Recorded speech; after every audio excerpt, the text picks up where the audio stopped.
So thanks for coming to this session. My name is Ben Hewitt. I'm the UDOT Innovative Contracting Engineer.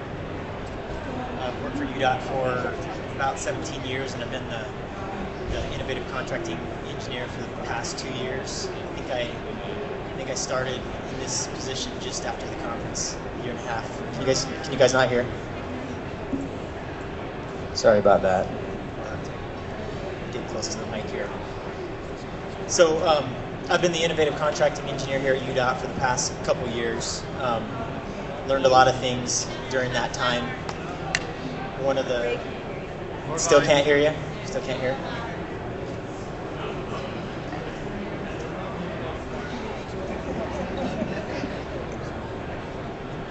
I feel like I'm in a band. This takes you back, doesn't it? Yeah, it does. I've got the camera. So I'll start over. My name is Ben Hewitt. I'm the UDOT Innovative Contracting Engineer. I've been the Innovative Contracting Engineer for the past couple years. It started just after the conference the year before last. Learned a lot of things during that 2 years. One of the most recent things that I've learned is that if you miss the planning meeting for this annual conference, you end up getting to do one of these sessions by yourself. So try not to do that again.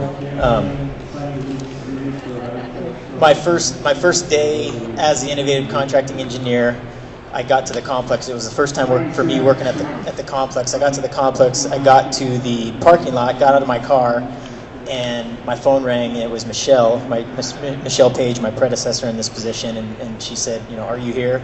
And I said, "Yeah, I just got here." And she says, "Okay, I'll pick you up. We're going to Region 2. We got a procurement meeting for the Point project." And it's kind of been like that ever since. It's always on the go. It's a really fast-paced and interesting spot. So here's a little bit about what I'm going to talk about today. Outline for my presentation. Talk a little bit about UDOT's main innovative contracting methods. Show a little bit of where we've been in innovative contracting with UDOT, some of our history, why we use innovative contracting, a little bit of philosophy on delivery method selection, kind of give an overview of the procurement process steps that we go through on some of these methods, and then talk about some recent procurement document changes that we've done and some other ways that we're looking to move forward and incorporate continuous improvement.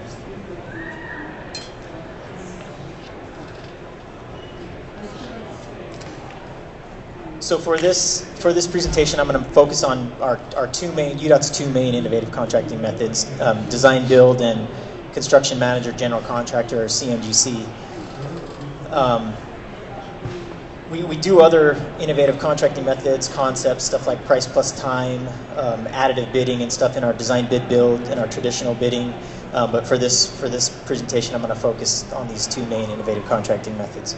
So just show of hands, how many of you guys have worked on one of these methods, design, build, or CMGC? So most of you, which is good. Some of this is going to be review and kind of basic, but bear with me here. So on the left here, we've got design, build. This delivery method consists of a two-party team, as it's shown in this figure. The owner and the design builder. Owner has a contractual relationship with the design builder, a single entity that provides both design and construction for the project. The black line that you see kind of represents that contractual relationship, the black solid line there. On the right, CMGC, it's more of a three-party team with the owner, designer, and the contractor. There again, the black solid line is showing the contractual relationship. That's very similar to what you would see in a design, bid, build as far as the contracts go. But the key piece here is that kind of represented by that little tiny dashed black line that you can see between the designer and the contractor. And that represents the collaboration that happens during the pre-construction phase in a CMGC environment. And it's showing it between the designer and the contractor there, but it's actually all three parties. That collaboration happens between all those three parties during the pre-construction phase.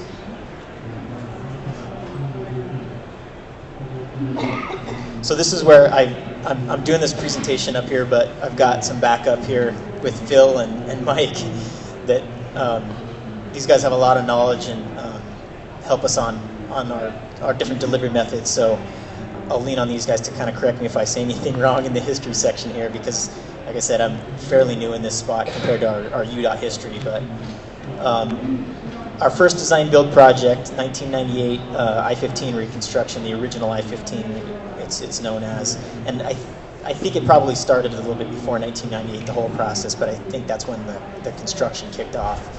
And it's shown there as 1.3 billion, so a very large project to start that off. Anybody here work on that project? John, he was there. That was actually my first project with UDOT too. Came right out of school and report to segment 3, downtown segment on I-15. It was a really good experience. Got to see a lot of cool stuff. So since then, by the data that I was able to look at, we've done about 47 design build projects, varying from some smaller, signal design build projects, $200,000 in range, all the way up to some of our mega projects like I-15 core. Then stepping over into CMGC, first CMGC project, 2004, Redwood Road, 2320 South to 35th South. Anybody here work on that project? I know Professor Van Jura, is he here? I know he was on that project. So as the RE, so we got some representation here on that one.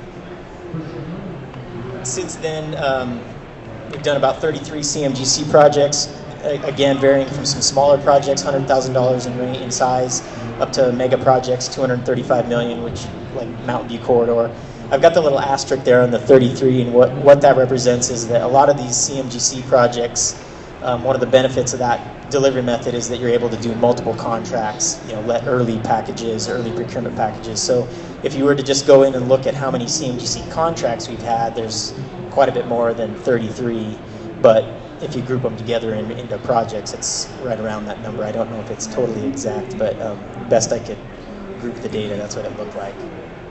So between the show of hands that we had earlier and then looking at this number of projects, I mean, you can tell we've got a lot of great experience and knowledge within UDOT, within the industry partners and everything like that when it comes to innovative contracting. I mean, one thing that, since I've been in this position, that I've realized is that we are very fortunate when it comes to being able to do these types of delivery methods. I mean, I work with John Haynes.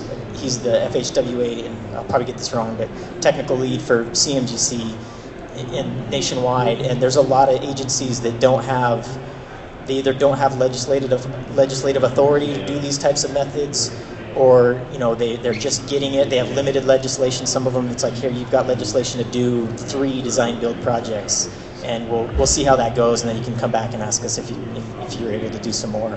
So I think we take that for granted a little bit because it's just part of our process here, and we do a lot of these. But it's not that way in some other states. I mean, we get a lot of calls and stuff about states that are doing their first one of any one of these delivery methods, and we're able to kind of help them out with some guidance on how to move forward on that.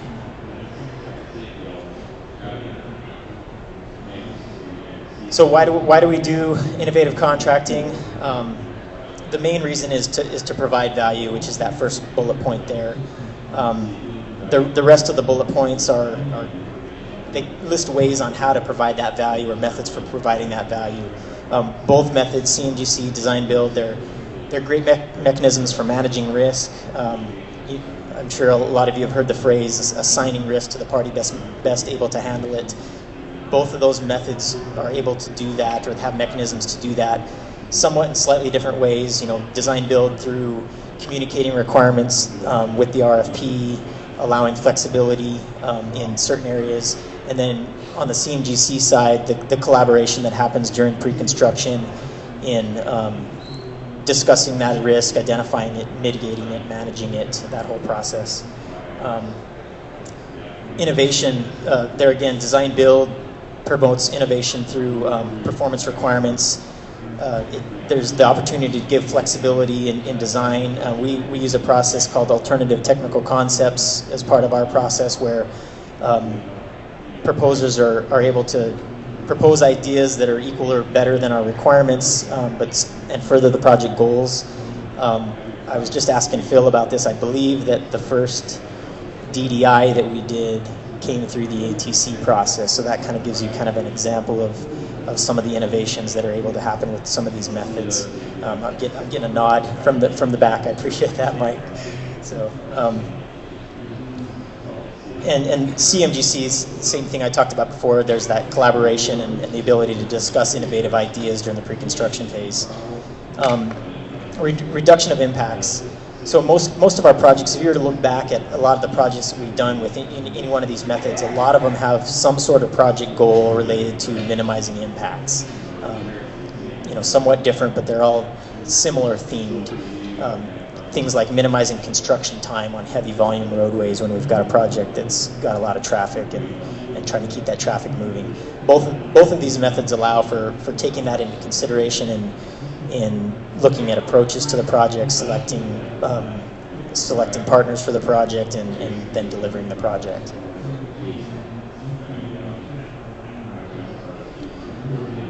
So we'll talk a little bit about delivery method selection. I think this is something that we're really wanting to focus on moving forward, because this is the key. This is where it all starts with innovative contracting. Ideally, the first step is that you hold some sort of delivery method workshop.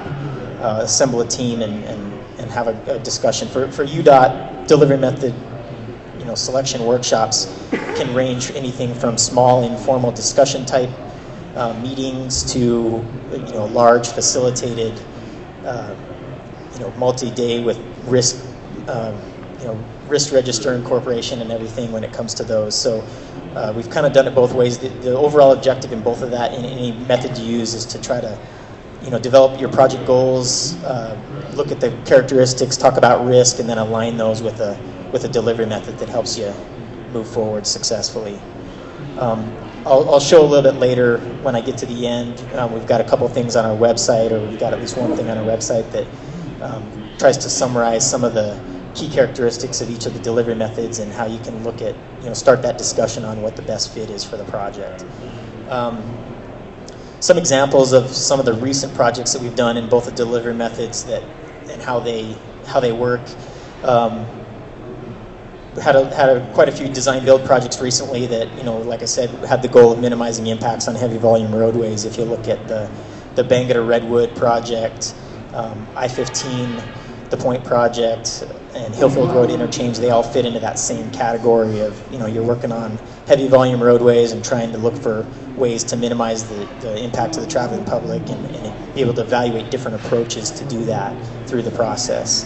Bangor Redwood, there was a quadrant, a temporary quadrant concept that was used during construction to kind of help minimize that impact.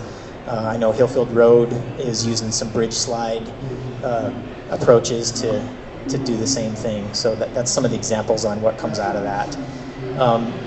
CMGC, that delivery method can really shine on projects where you have some constructability issues because of the contractor input during the pre-construction phase. Recent example, Mike Romero in Region 1 has a project on SR 39 in Ogden Canyon that's got they had some curve issues and some barrier issues in a specific spot location. Got rock wall on one side, river on the other side, definite constructability issues, questions on how best to build that project, some unknown permitting issues with respect to the river. That's a good fit for being able to have those discussions in the pre-construction phase before you're into construction on those types of projects. We're also using CMGC on some on a group of Region 4 projects where we're trying to develop new processes with respect to, I was going to call it 3D design, but I went to the breakout session yesterday, and I think it's intelligent design, talking about some more electronic plan and machine-guided construction and the interface between design and construction on that one. So that's another area where you can use some of these delivery methods to try out new processes and have those discussions during pre-construction. With any of the delivery method workshop or the whole delivery method selection process, for UDOT, that process concludes with a UDOT technical committee approval. And so that our UDOT technical committee is a group of UDOT senior leaders, and the project team or the project manager, after having these discussions and delivery method workshops, take their recommendation to the UDOT technical team and kind of seek approval for the delivery method. It's kind of the final step in that process.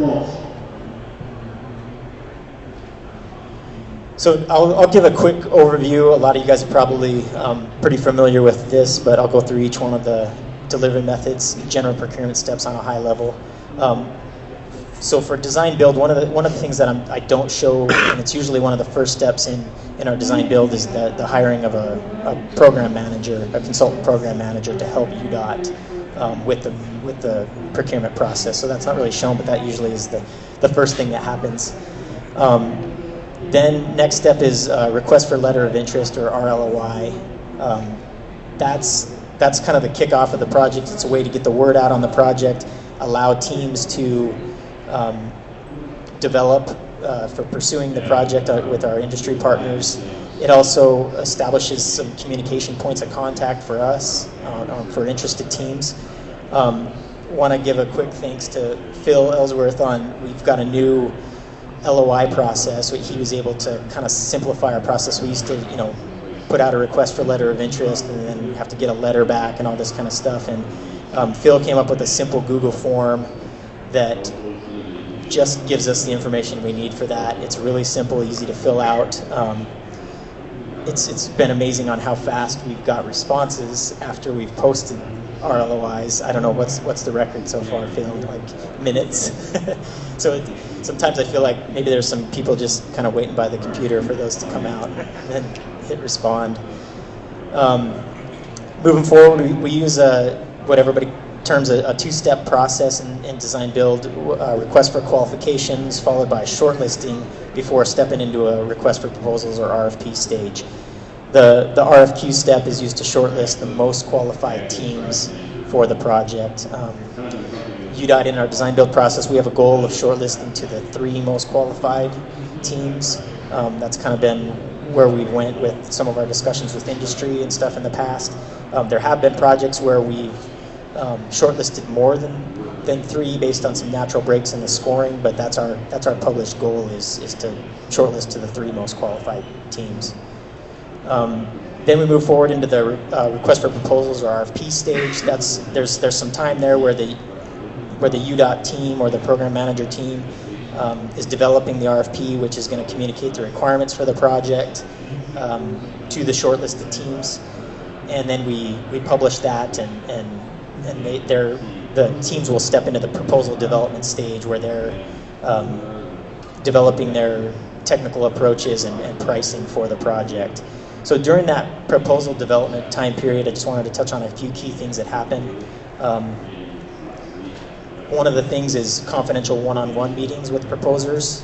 We use that on pretty much all of our design build projects, especially recently. And coupled with that is, I touched on these a little bit before, is that alternative technical concept development and submittal, evaluation and approval. That happens kind of hand in hand with those one-on-one meetings, but that's a big part of that proposal development time period. I mean, that's typically around, somewhere around 3 months that's happening, and that's what we're working through during that time period.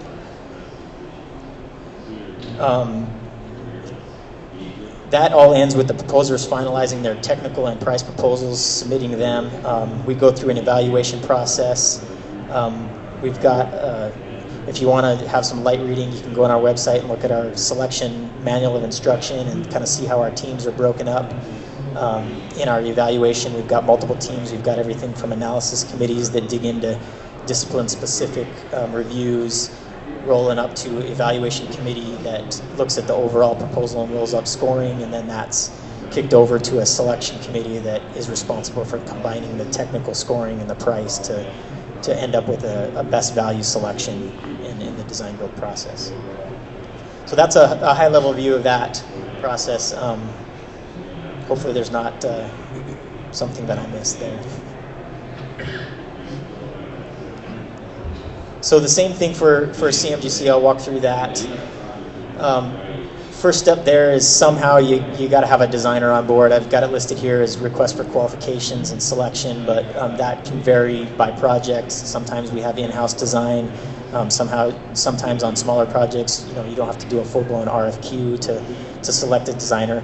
And there's no real hard and fast rule about that has to be the first thing that happens. That's typically what we've done. I mean, a lot of times there's projects where you're thinking that it's going to be a design bid build project, and then you dig into it a little bit and some issues arise, and then we think, maybe this would be a good fit for CMGC. So in those cases, you'd have a designer on board already.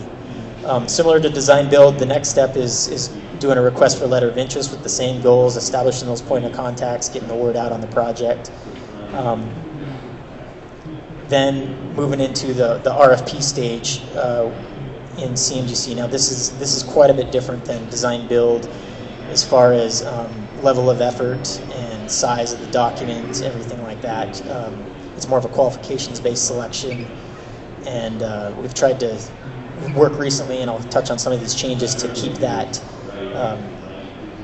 the effort there small to select that CMGC contractor for pre-construction services.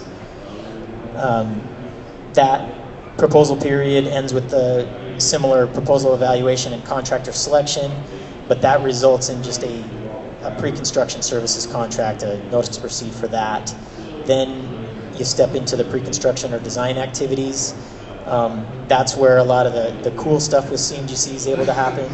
You get to talk about identifying risk, and managing risk, developing your cost models and working on pricing, talking about schedule, optimizing that for the project based on the project goals, and all of that stuff, trying to end up with a solid constructible project at the end of that pre-construction phase.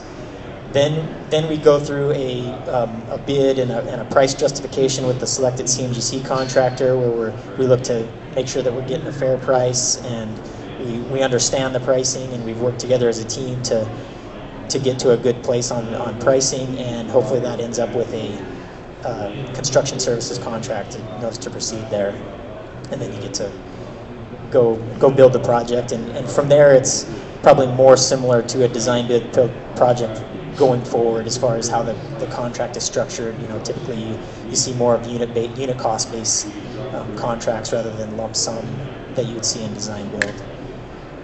A lot more that goes into it, but still a little bit high level.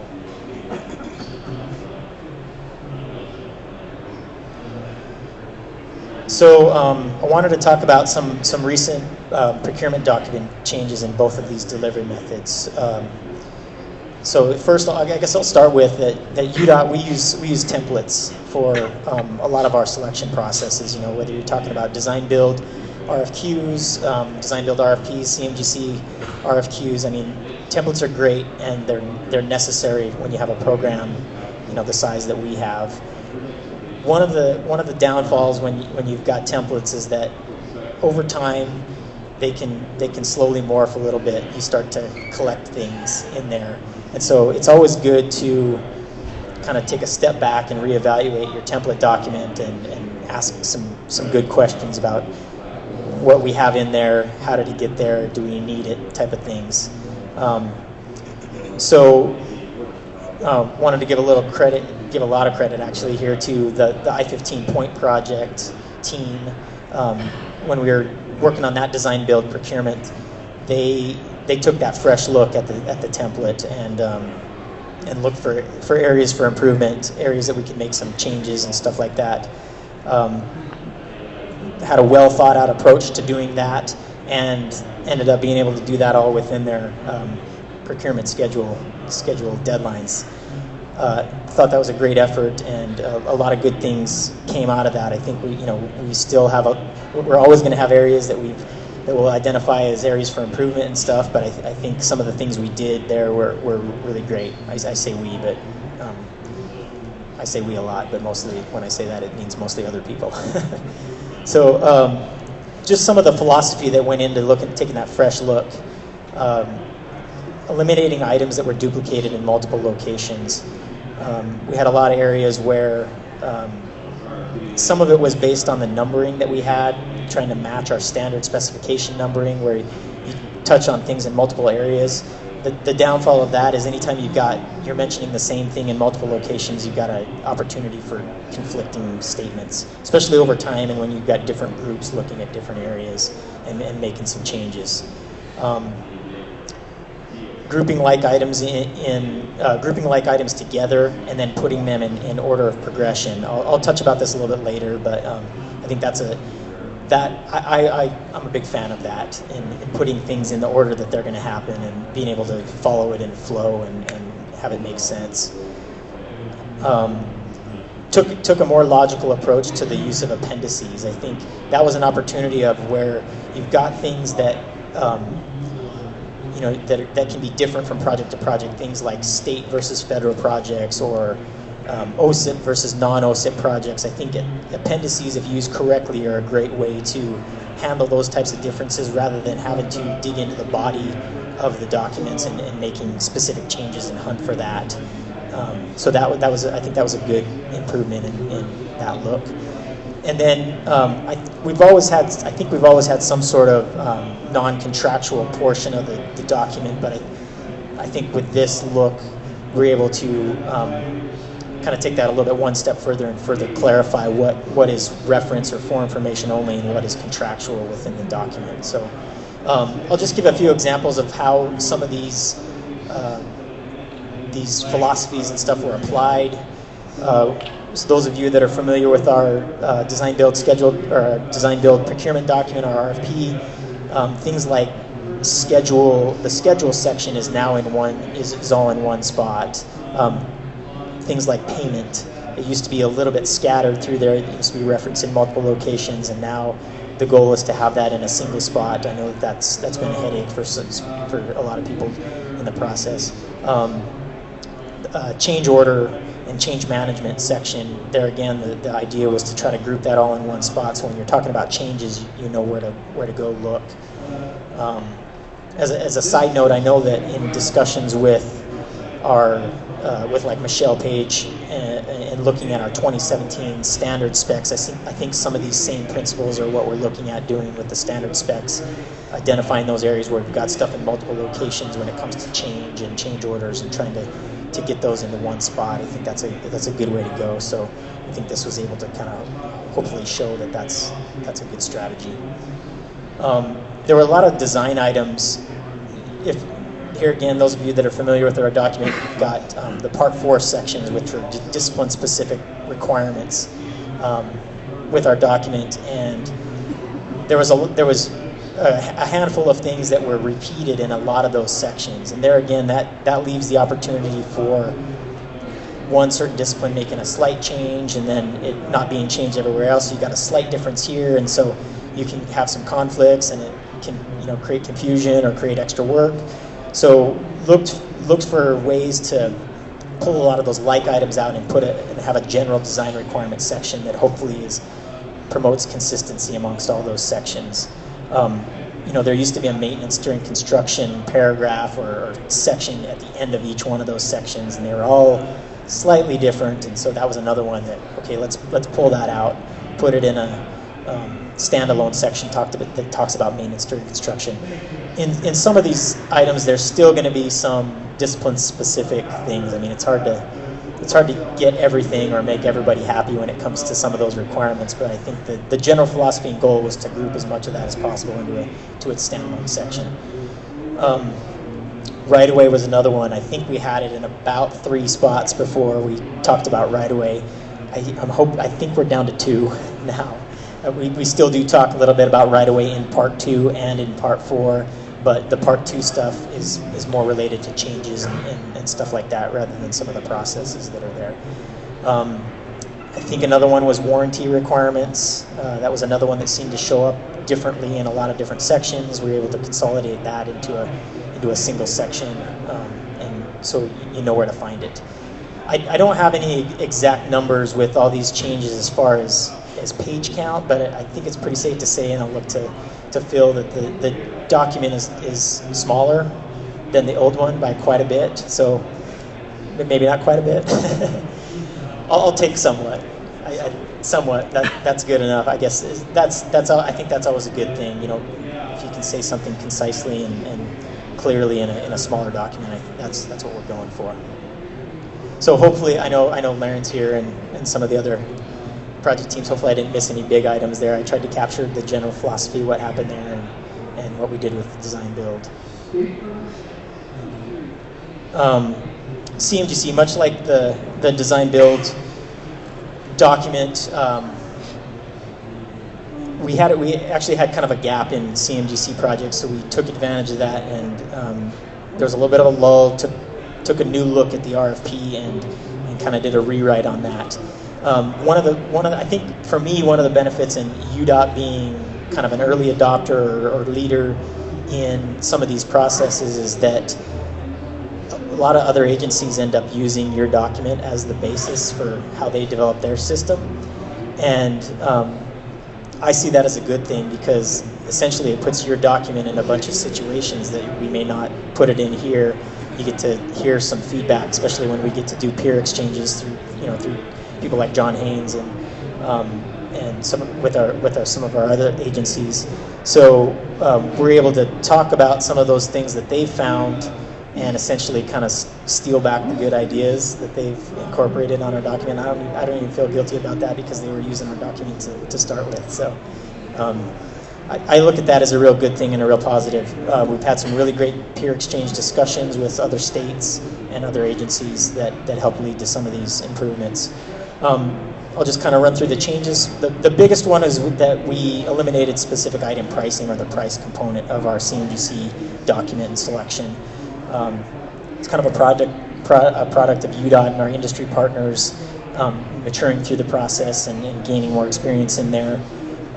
Instead of asking for item prices at the time of proposal without having had that chance for collaboration to talk about assumptions and risks and what goes into that pricing, now we're using the pre-construction process to deal with that, which is what it was designed for along the way.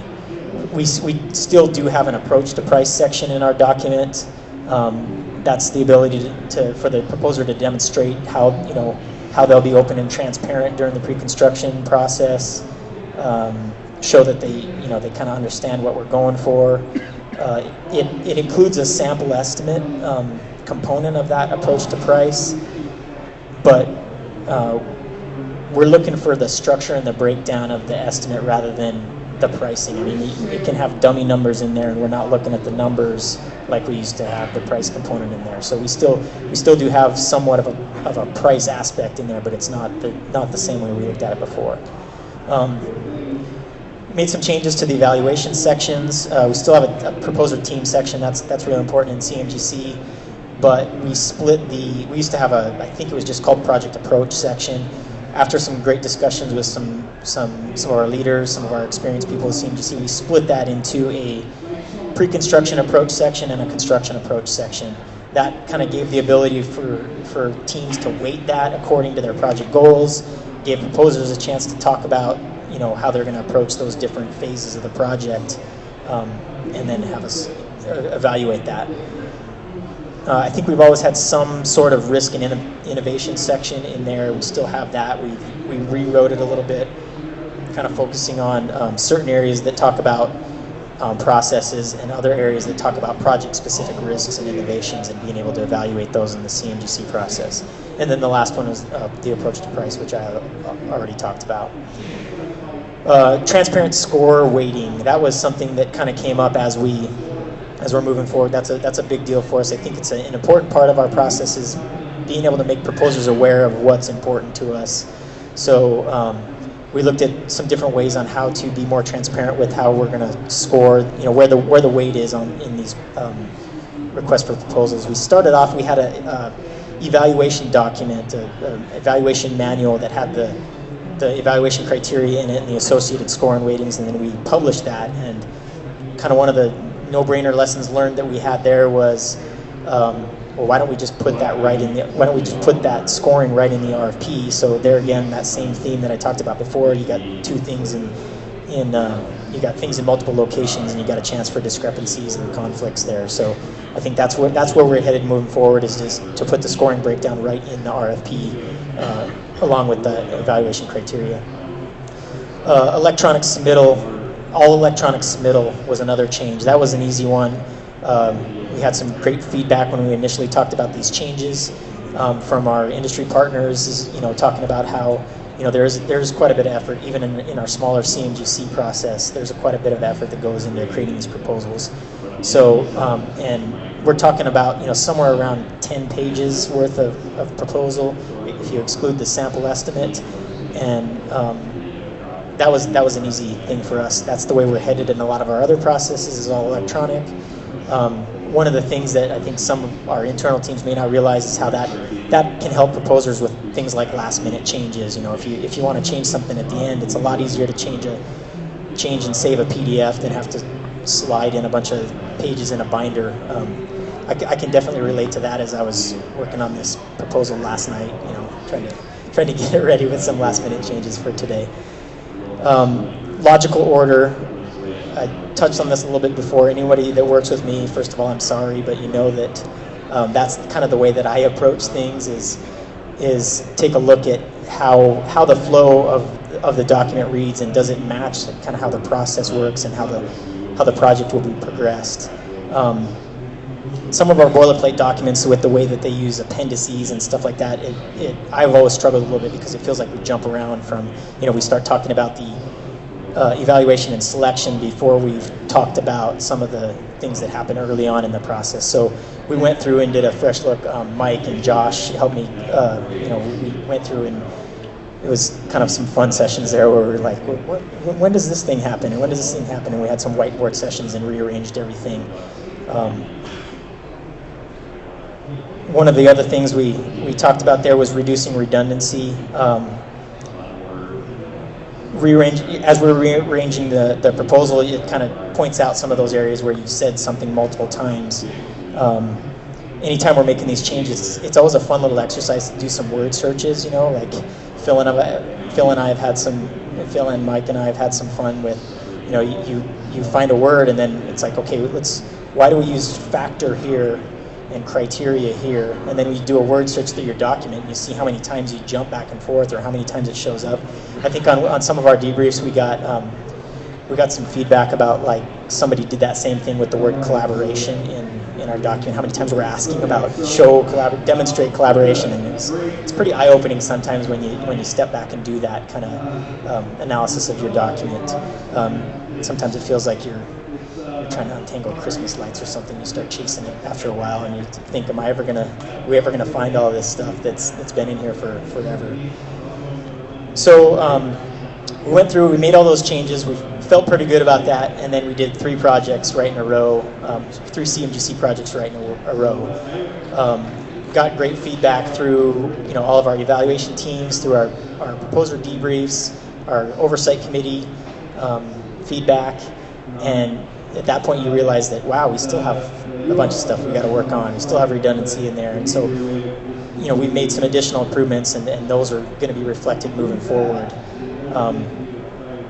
One of the things that when you look at our page count and stuff on where we're at with CMGC and compared to some other agencies and stuff like that, I think hopefully we're headed in the right direction, because I've seen some documents that are very large, and they're huge proposals, and I'm hoping that we're able to get that good balance of what we need and level of effort for our proposing teams.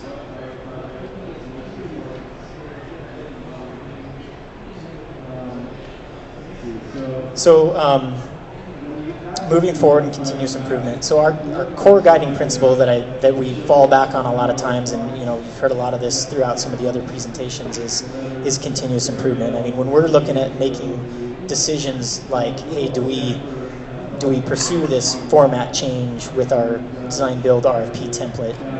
It's always good to have that guiding principle of, okay, well, is it going to improve things? Do we feel like it's going to improve things? So that's kind of been our guiding principle and stuff, and what we can fall back on when we're asking ourselves these questions. So, some examples of what we're doing and what we're looking to do. ATC committee, we're talked about alternative technical concepts as a big part of our design build process. We're implementing an ATC committee that's made up of some UDOT individuals that have got great design build experience and insight. The goal of that is to be a resource to the project teams as they move forward. You know, when you come across some tricky ATC issues or when you've got questions. The other goal is we're hoping to promote some more consistency between projects when it comes to ATCs and evaluation of those. One of the next areas is looking for ways to get more feedback and identify issues. We want to accomplish this through coordination with our industry partners like AGC and EC. We've got some planned subcommittees that we're hoping to get kicked off soon here to address some things, and one of the things that we're looking to do is to take another look at how we handle safety in our selections and how we incorporate and be able to give credit to things like safety in our selections. I've been able to start going to the AGC committees. That's been great to hear about that issues, and it just reinforces with me about, you know, we need to look for ways to open up those avenues of feedback, and that's the way that we can get better. Along those same lines of feedback, post-procurement surveys, we're implementing those as part of our process, and I know that's, you know, sometimes that's like, oh great, another survey. I gotta fill out this survey as soon as I'm done. What the goal is there is we do have some opportunities for feedback with our current processes, you know, through the debriefs, through the one-on-ones that I talked about, but sometimes those are, you know, limited in time frame. You're not always able to come up with some of the issues that may be bugging you, or you know, opportunities for improvement during those short time frames. So we wanted to provide another avenue. So the surveys, and we've done it on one project, and it was a little bit last minute, so we didn't get it rolled out as soon as we'd like, and we didn't get a great response to it. I'm hoping to fix that in the future and get some better response. But they're fairly brief. They do have some specific questions that we want to try to look for trends and evaluate over time. But they also have got some spots to give feedback on anything you want. Like if there's stuff that you know maybe you didn't think of during the meeting, or you just want to take a minute and write down and get to us, that's going to be part of that process. Website update. One of the things we've been working on is revamping our innovative contracting website. Kind of in the same vein of the document changes over time, our website has kind of collected a lot of things and had some jumped around a little bit with its data, so we took a fresh look at that, put it in logical order. Another theme. Right now the framework is set. This is probably the kiss of death when you usually try to pull something up, so we'll see how this works. But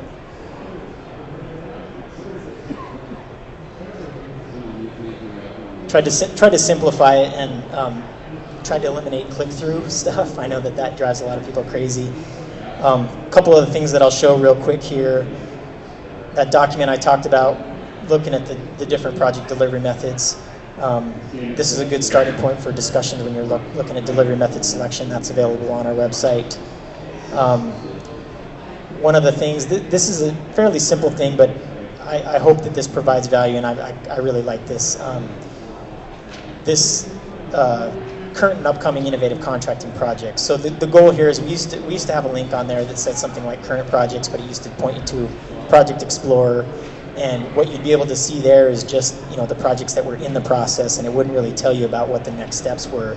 And so I was looking for a simple way to have something that we can communicate to our consultants and contractors. A lot of the questions that I get a lot of times, like, hey, what's on the radar? What's the anticipated schedule? That type of stuff. So this is fairly simple. It's just a Google spreadsheet, and as long as it stays working, it's a live link to our document, so I can actually just go in and update this whenever I get new information, and it's automatically updated on the website. So should be able to go to that. I probably need to add a date to this so that if you go in and look at it, you know when the last time it was updated. like I said, it's brand new, and I'll probably have some discussions with some of our industry partners on, do I have all the information here that you guys want to see with respect to these current and upcoming projects? So that's something, like I said, pretty simple, but hopefully it's one of those little things that adds up to good things in the end.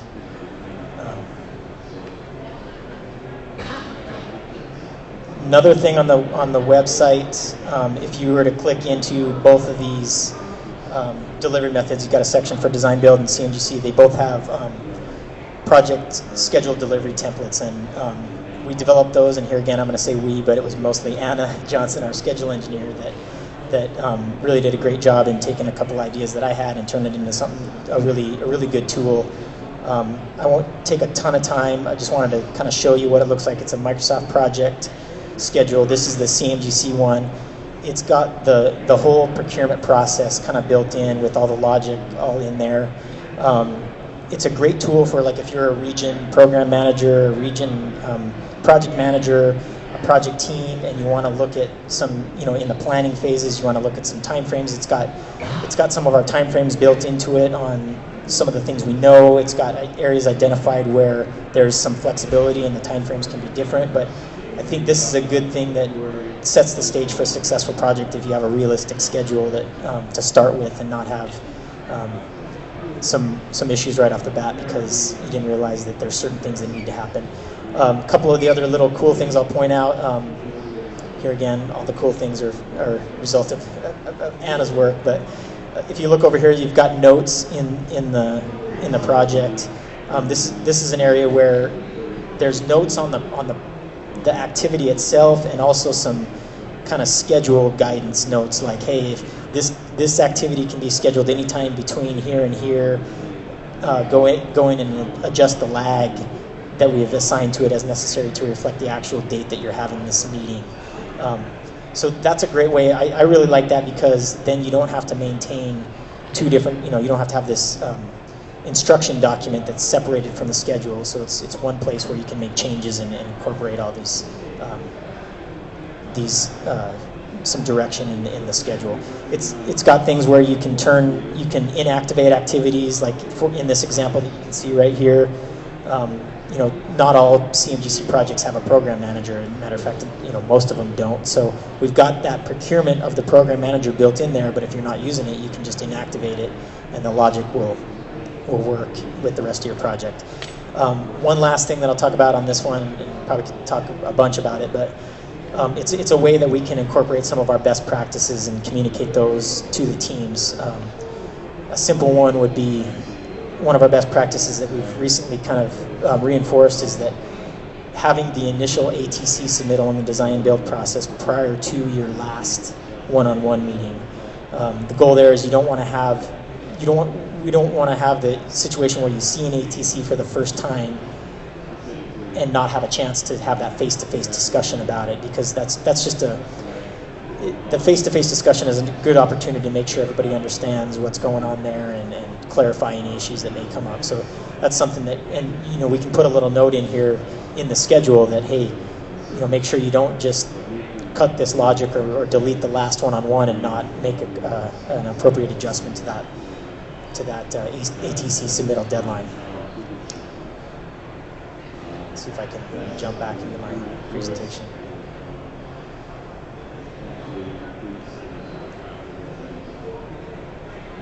So what's next? A couple of things I wanted to highlight here. Recently had a chance to sit in on a discussion about some of the new tools that UDOT has. One of those is called Decision Lens software. I'll probably say this wrong, but it's an analytical hierarchy process. It's a method that I think has got some great applicability to our innovative contracting program when it comes to weighting project goals and evaluation criteria. That's something that, anytime we get to add some science to that process, I think that's a good thing. Probably hopefully when we get a chance to kind of geek out with that, we'll be able to see if there's applications for, even developing, delivery method selection or something like that with that kind of tool. So I'm kind of excited about that. Looking at our existing procurement processes, I think, moving forward, continuous improvement, we need to keep looking for ways to balance that, balance getting what we need when it comes to proposals, and to evaluate and differentiate while being aware of and minimizing impact to our industry and impact and effort to our industry. Got to find that right balance. I was joking the other day about how sometimes I feel like when it comes to our documents, we need to have a policy like I think it's the at-grade railroad crossing policy, where if you add an at-grade railroad crossing, you have to like delete 2 somewhere else on the system or something like that. So sometimes I think that's the way that we need to look at our documents and templates. Is when we're looking to add stuff, it's like, okay, well, is there other areas that we maybe don't need or doesn't provide as much value as we thought? We need to continue incorporating our best practices. A couple of things that stood out to me in listening to Carlos yesterday is that UDOT, we've been a leader when it comes to innovative contracting for quite a long time and viewed that way across the nation, but we can't rest on our reputation when it comes to that, or else we're gonna fall behind. So with our existing processes, we got to keep looking for ways to improve, keep working together, identifying those areas, and adapting as we go. I think that the example you gave about the traffic operations system is similar to what we need to have as our goal for our innovative contracting programs. Looks like that's all I had. We've got a little bit of time for questions, and that's why I enlisted some help here, my backup for all the hard questions that I may not be able to answer. So that's all I had anyway. Thanks, and open it up to any questions.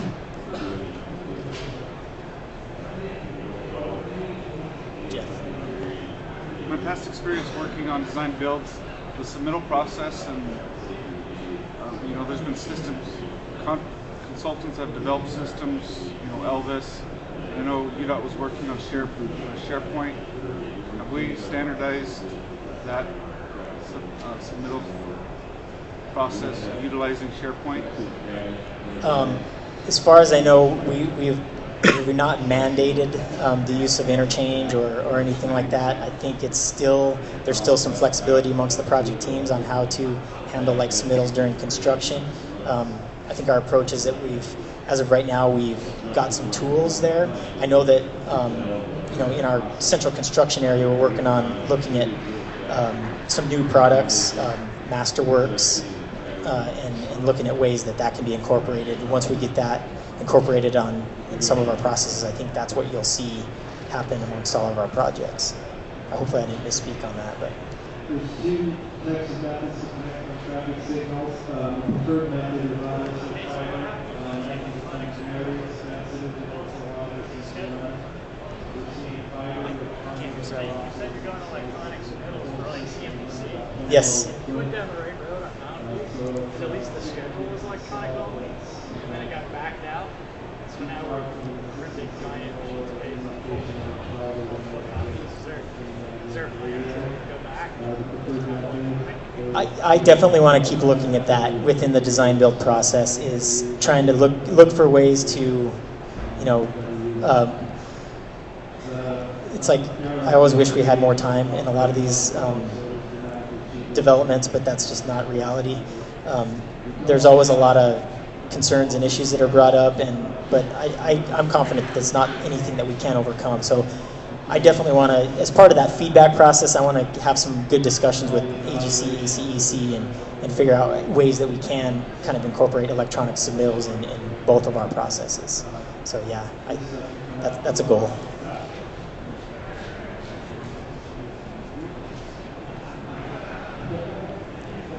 All right. Okay.